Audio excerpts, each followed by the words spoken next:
거룩하신 하나님 아버지, 언제나 저희와 함께 하시니 감사합니다. 우리의 연약함과 부족함을 아시는 주님, 우리의 힘으로, 우리의 노력으로 되지 않습니다.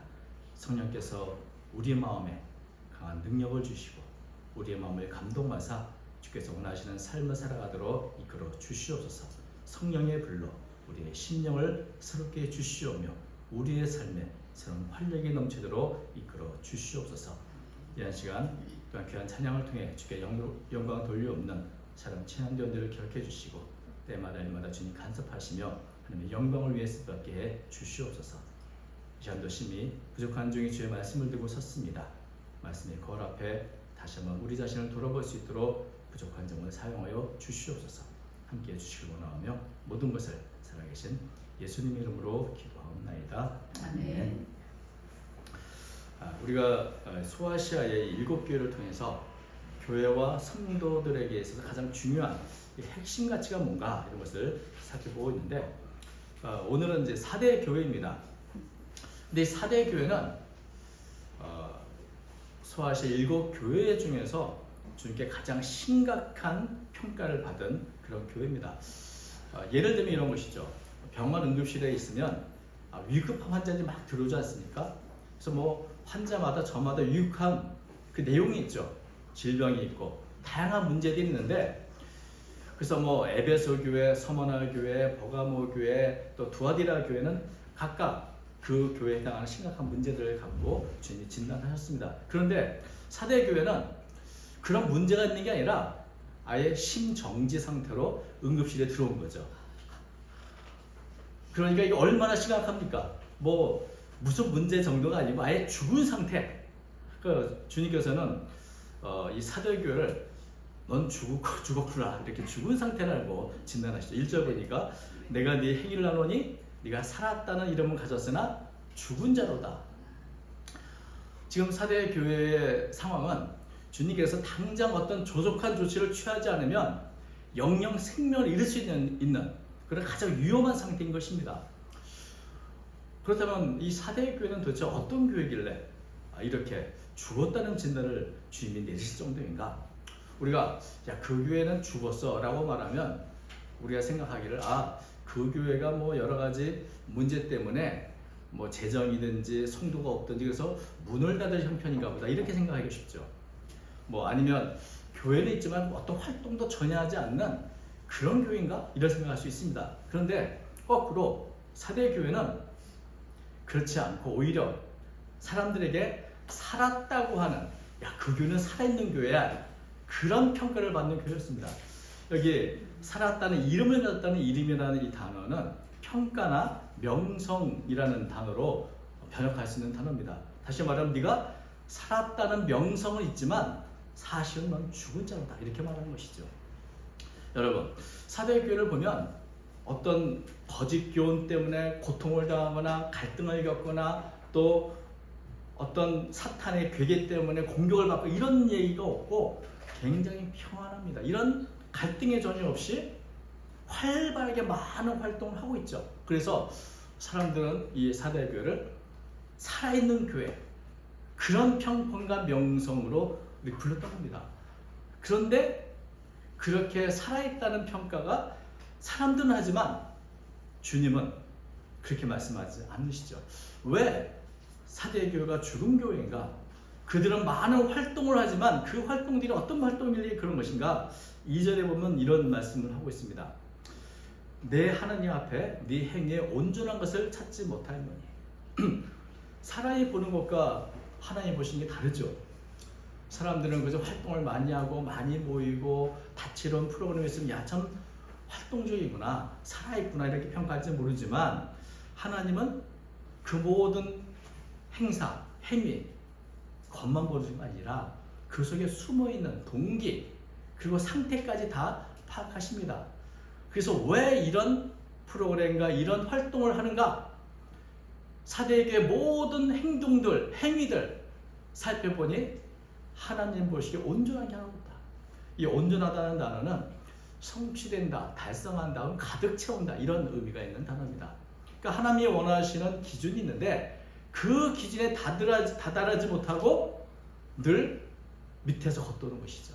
많은 일을 하지만 그 중에 하나도 하나님이 원하시는 대로 이룬 것도 없고 그 기준에 만족시키는 것도 없다는 겁니다.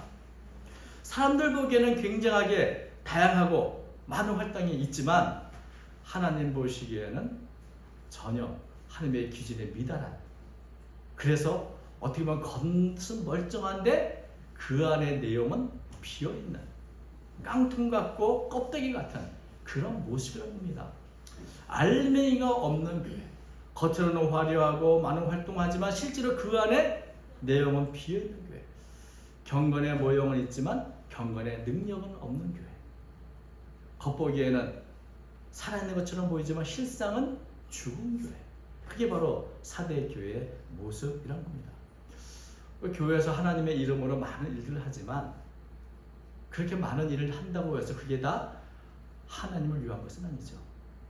우리를 돌아보면 또 우리 많은 교회의 여러 활동들과 다른 교회를 봐도 하나님이 이런 많은 일을 하지만 오히려 그것이 하나님을 위한 게보다는 사람에게 보이기 위한 일들이 또 얼마나 많습니까?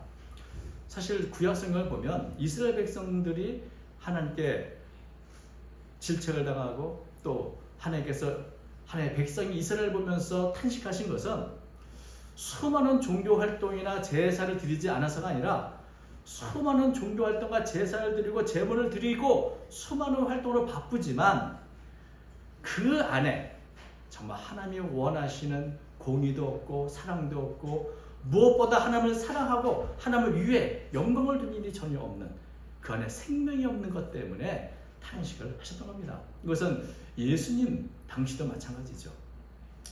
우리가 잘 아는 바리새인들, 그들은 경건의 모양을 잘 갖췄습니다. 그들이 입는 옷을 보면 경문의 띠를 넓게 하고 옷수를 길게 하고 또 삶을 보면 구제도 많이 하고 일주일에 2번 금식도 하고 박하와 회양과 근처에 11조도 드리고, 그래서 겉으로 보면 살아있는 그런 신앙을 가진 것처럼 보였습니다. 그리고 사람들도 그렇게 평가했습니다. 바리새인들 참 대단해, 어떻게 그렇게 열심히 섬길 수 있을까? 그러나 주님은 바리새인들을 향해 어떻게 평가하셨죠? 마태복음 23장 27절, 화에 쓰진저 외식하는 서기관들과 바리새인들이여 회칠한 무덤 같으니 겉으로는 아름답게 보이나 그 안에는 죽은 사람의 뼈와 모든 더러운 것이 가득합니다. 겉으로는 굉장히 아름답게 보이고 살아있는 것처럼 보이지만 그 안에는 죽은 사람의 뼈, 더러운 것들로 가득하다, 이런 평가를 하신 것을 봅니다. 바리새인들이 활동이 적어서가 아니죠. 많은 활동을 했지만 그것은 하나님을 위한 것이 아니라 자기 자신의 명성을 위해서 혹은 다른 사람에 보이기 위해서. 여러분, 그래서 이런 신앙을 우리가 갖게 되면 살아있다, 야, 저 사람은 좀 대단하다는 평판을 받을지는 모르지만 주님은 죽었다고 진단하고 계시는 것이죠. 예수님은 오히려 사람들에게 보이기 위해서가 아니라 골방에 들어가서 음란하게 보시는 하나님께 기도하라고 말씀하셨습니다. 여기 마태복음 6장 쪽에 이렇죠. 너희는 기도할 때 내 골방에 들어가서 문을 닫고 은밀한 중에 계시는 네 아버지께 기도하라. 은밀한 중에 보시는 네 아버지께서 갚으시다. 이 골방은 어떤 곳입니까? 다른 사람의 눈치가 없는 것, 하나님과 나만이 알고 있는 것입니다. 신앙이라는 것이 다른 사람에게 보이기 위해서 한다는 것, 여러분, 그것이 무슨 의미가 있겠습니까? 그것은 바리새인과 같은 것이죠. 골방에서 하나님과 1대1로 만나서 하나님과 함께 내 문제를 내놓고 기도할 때 나의 문제도 해결될 뿐만 아니라 하나님과 나와의 생명의 관계가 맺어지는 겁니다. 골방에서 하나님과 1대1로 만나지 않은 경험을 갖고 우리는 올바른 신앙생활을 할 수가 없는 것이죠. 그래서 주님은 골방에서 문을 닫고 은밀한 중에 하나님과 1대1로 정말 터놓고 허심탄회하게 저에게 기도하라고 말씀하시는 겁니다. 그래야 하나님의 관계가 제대로 이어질 수 있는 것이고, 또 이렇게 하나님과 1대1로 만날 때 하나님의 말씀이 내 안에 역사해서 내 안에 생명의 역사도 일어나게 되는 겁니다. 베드로서 1장 23절에 이렇게 말하죠. 너희가 거듭난 것은 썩어질 씨로 된 것이 아니요 썩지 아니할 씨로 된 것이니 살아있고 항상 있는 하나님의 말씀을 답니다. 우리가 하나님과 일대일로 만나고 주님의 말씀을 내가 홀로 깊이 묵상할 때 생명의 씨가 되시는 그 하나님의 말씀이 내 마음에 역사하셔서 내 안에 생명 잉태되는 것입니다. 생명을 낳고 생명 있는 삶을 살 수 있는 것입니다. 그래서 신앙이라는 것은 사실 하나님께서 주신 내게 주신 생명에 대한 반응이죠. 이런 생명이 없다면 모든 종교 활동은 어찌 보면 사람들에게 보이기 위한 어떤 위선에 다름없을 것입니다. 그래서 성도와 교회는 단지 사람들에게 살아있다 하는 이름과 평판을 갖는 게 중요한 게 아니고 날마다 내가 주님이 주신 생명 안에 살아가는 것, 그 생명으로 하루하루 우리가 하나님 원하시는 일, 작아도 그 일을 하는 것, 이것이 바로 교회요 성도의 가장 중요한 핵심인 것입니다. 생명이 없는데 다른 어떤 것이 무엇이 필요하겠습니까? 교회의 가장 중요한 것은 생명이다. 근데 교회가 살아있다는 것이 어떤 것일까요? 생명이 있다는 이 생명의 보편적인 현상들이 참 다양하게 있는데 그 중에 어떤 면에서는 뭐 대표적인 것일 수도 하고 또 그 중에 생명 현상 중에 아주 보편적인 현상 중에 하나는 변화와 반응입니다. 어떤 자극이 있으면 그것에 반응을 보여야 그 생명이 있는 것이죠. 아무리 자극하고 아무리 이렇게 움직여도 전혀 반응이 없다. 변화가 없다. 그러면 한 번쯤 의심을 해야 된다. 이게 살아있는 건가? 혹시 죽은 게 아닌가? 그죠? 뭐 환자가 왔을 때 여러 가지 생명 반응을 보잖아요. 4대 교회를 보면 어떤 갈등이 없습니다. 발람의 교훈, 니골라덴의 교훈, 이세벨의 유혹, 사단의 공격, 다른 교회들 이것 때문에 굉장히 갈등들이 없고 아파하고 고통을 당하는데 4대 교회는 이런 갈등이 전혀 없어요. 여러분, 4대 교회는 뭐 발람의 교훈을 쫓는 사람이나 이세벨의 유혹에 넘어간 사람이나 사탄의 공격으로 아파하는 사람이 그런 환경이 전혀 아닐까요? 여러분, 사람이 살아가는데 이렇게 100% 완전한 평화 속에 살아가는 것은 없습니다. 그런데 왜 4대 교회는 이런 문제 때문에 고민하거나 고통을 당하거나 어떤 갈등이나 마찰에 대한 이야기가 전혀 없을까요? 거짓된 교훈 때문에, 또 내가 거룩하게 살아야 되는 문제 때문에, 양심의 가책 때문에, 그것 때문에 내가 고통하고 내가 갈등을 겪으면 그것이 바로 살아있다는 증거입니다. 살아있으니까 고통도 당하고 살아있으니까 갈등도 하는 것이죠. 양심이 살아있으니까 양심의 가책도 느끼는 것이죠.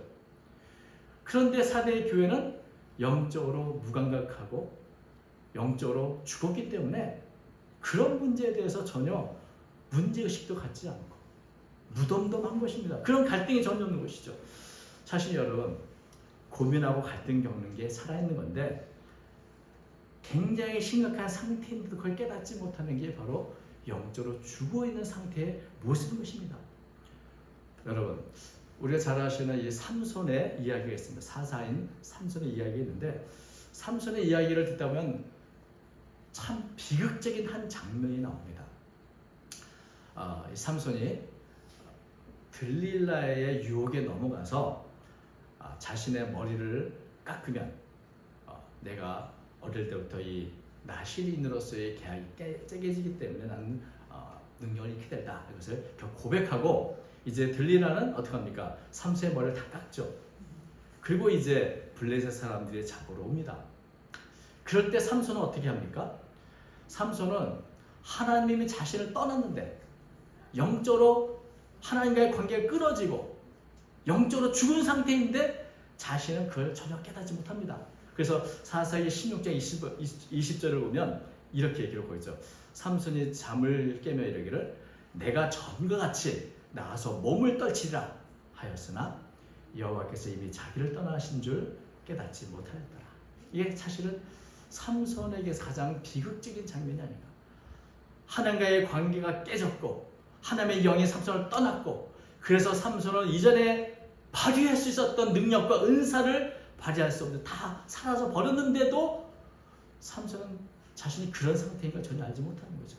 그래서 블레셋 군사가 왔을 때 내가 이전에 내가 그랬던 것처럼 또다시 내가 힘을 내서 물리쳐야지라고 말하지만 여전히 자신의 힘이 있다고 여기지만 하나님이 떠나는 그 순간 그가 가졌던 능력도 힘도 다 사라지고 만 겁니다. 이것을 깨닫지 못하는 것, 이게 비극이죠. 교회와 성도도 예전에 내가 가졌던 은혜 때문에 내가 가졌던 어떤 활동 때문에 나는 여전히 하나님께 거기에 문제가 없다고 생각할지 모르지만 여러분 하나님과의 관계, 주님과의 관계를 우리가 계속 제대로 유지 않는 그 순간부터 우리는 삼손처럼 하나님 공급받을 수 있는 생명과 필요한 영양분을 공급받지 못하게 되는 겁니다.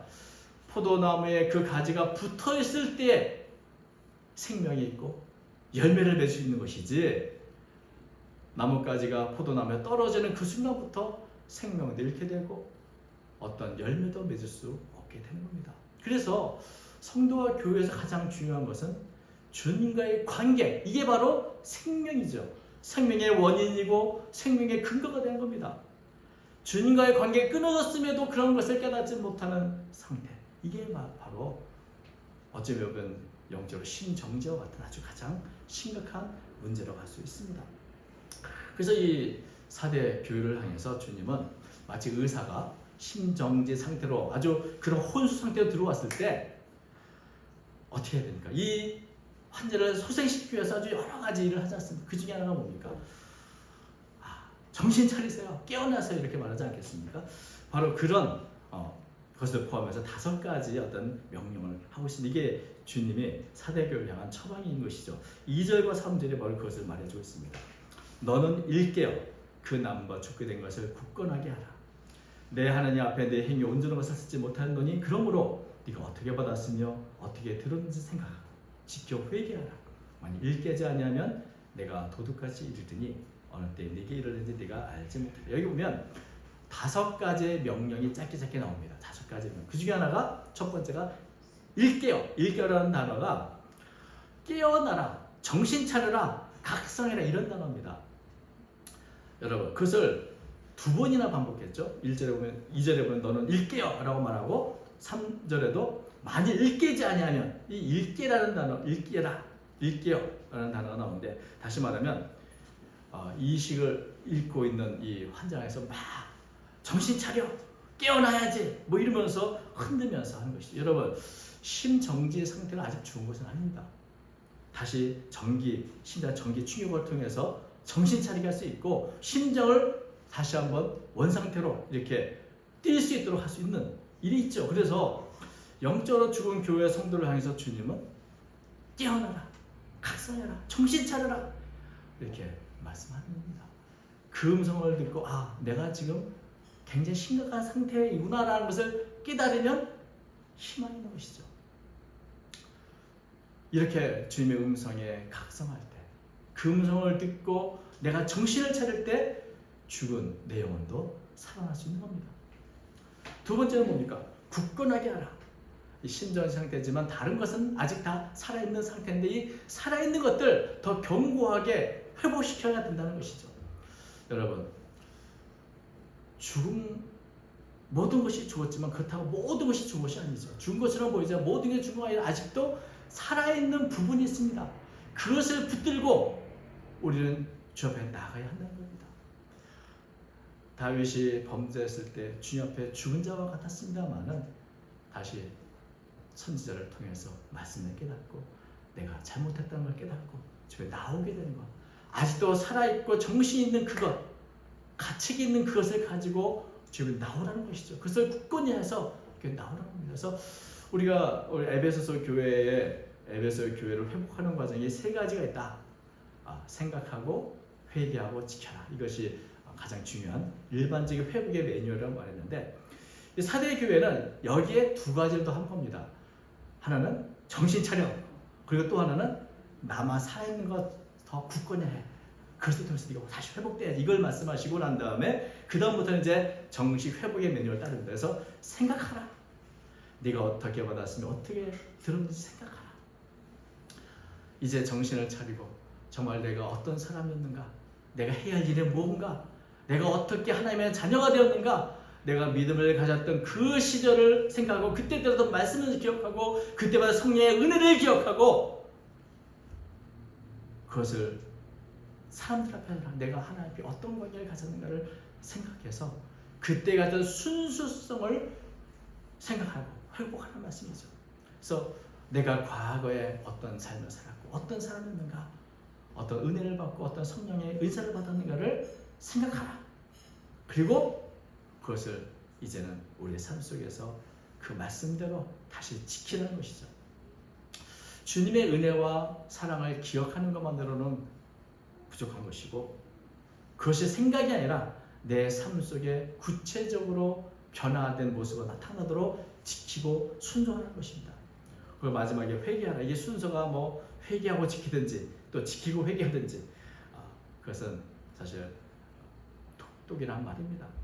회개라는 것은 빨리 네 자리로 네가 있어야 할 자리로 돌아가는 것이죠. 회개는 지금까지 합리 없이 살면서 강팍해지고 아주 굳어진 그 마음을 다시 부드럽게 하고 말씀을 듣고 다시 그 마음에 순종하는 그 길로 돌아가라는 것입니다. 각성을 갖고 주님의 관계를 회복할 수 있도록 돌이켜야 된다. 잘못한 것이 있다면 그것을 고치고 잘못된 생각과 태도를 고치고 내가 가야 할 바른 길을 돌아서야 된다. 행동해야 된다는 것이죠.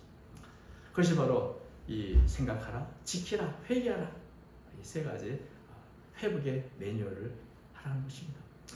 그것을 언제 해야 되는가? 오늘 당장 그 말씀을 들었을 때 하라는 겁니다. 그렇지 않으면 주님이 도적같이 언제 임하는지 언제 하나님의 무서운 징계가 임하는지 알지 못하니 너는 지금 말씀을 들었을 때 돌이켜라. 그렇게 일깨지 않으면 정신 차리지 않으면 주님은 도적같이 내게 임할 것이다. 주님이 이렇게 경고해 주신 겁니다.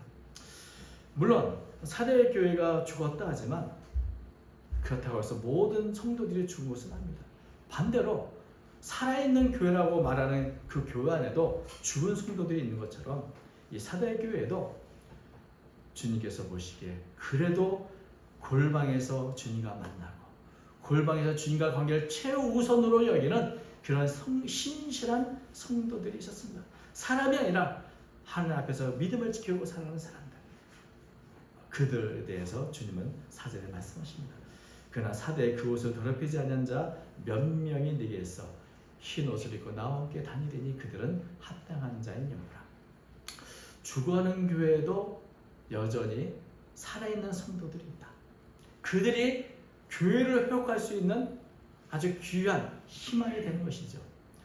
언제나 성경에서는 이 남은 자, 모든 것이 다 변하고 변질되고 부패한 것 같아도 언제나 그루터기 같이 남아있는 사람들이 있고 그 적은 소수를 통해서 하나님은 일을 하고 계십니다. 그들이 바로 어찌 보면 소돔과 고모라의 의인과 같은 존재이고 사대 교회 다 죽어 있지만 그래도 이 몇몇 사람들을 통해서 사대 교회는 회복될 수가 있게 되는 것입니다. 사실 주님은 바로 우리 모든 성도들이 이런 몇몇 살아있는 존재가 되기를, 이 땅에서 다 부패했을지라도 여전히 작은 촛불을 들고 소금의 역할을 하는 그런 작은 소수를 원하시고 그들을 통해서 일하고 계신 겁니다. 사대 교회에 남아있는 이 소수, 그것이 바로 그들이 이기는 자들이고 이 땅에 하나님의 뜻을 이루는 자들인 것입니다. 그래서 그들에 대해서는 이기는 자는 이와 같이 흰옷을 입을 것이요 내가 그 이름을 생명치에서 결코 지우지 아니하고 그 이름을 내 아버지 앞과 그의 천사들 앞에서 시인하리라. 사람들에게 살았다 하는 이름, 명성 얻는 것이 중요한 게 아니라 하나님께 그 이름이 생명치에 지워지지 않고 그 이름이 하나님 앞에 인정되는 것이 더 중요하다고 말씀하시는 겁니다. 여러분, 우리 자신을 한번 또 우리 교회를 한번 돌아볼 수 있길 바랍니다. 나는 정말 주님과의 관계를 잘 맺고 나는 충만한 생명력을 가지고 살고 있는지 아니면 그렇지 않은지. 여러분, 우리의 교회는 어떤 교회인지, 과거에 어떤 화려했던 명성이나 또 사람 보기에 좋은 활동이 아니라 가장 중요한 것은 내가 주님과 오늘도 주님과 관계를 갖고 주님과 동행하고 주님의 뜻을 따라 살아가는 것, 이것이 중요한 것입니다. 과거가 아니라 언제 현재가 중요한 것이죠. 신앙은 언제나 현재형입니다. 오늘 지금 이 순간 나는 어떤 상태인가, 이게 중요한 것이죠.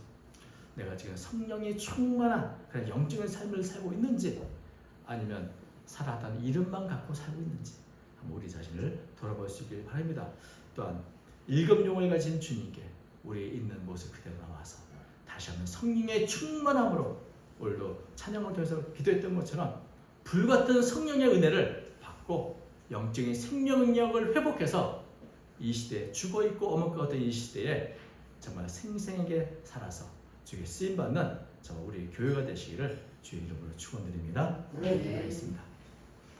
거룩하신 하나님 아버지, 오늘 사대 교회를 통해서 다시 한번 우리 자신을 생각해 봅니다. 겉으로는 살아있는 것처럼 보이고 많은 활동을 하는 것처럼 보이지만 내적으로는 죽어있고 썩어있는 우리 자신 아닌지 돌아볼 수 있도록 은혜를 베풀어 주옵시고, 다시 한번 우리가 가졌던 주님의 은혜를 회복하고 성령의 충만함을 더듬여 주시어서 이 땅을 살아가는 가운데 복음의 능력과 성령의 역사가 우리 교회와 우리 성도들의 가정에 임하도록 인도해 주시옵소서. 날마다 주님과의 교제가 더 깊어지게 하시고 주님이 주시는 생명력 있는 아름다운 삶을 살아가는 모든 성도가 되도록 도움을 주시옵소서. 예수님의 이름으로 간절히 기도하옵나이다. 아멘.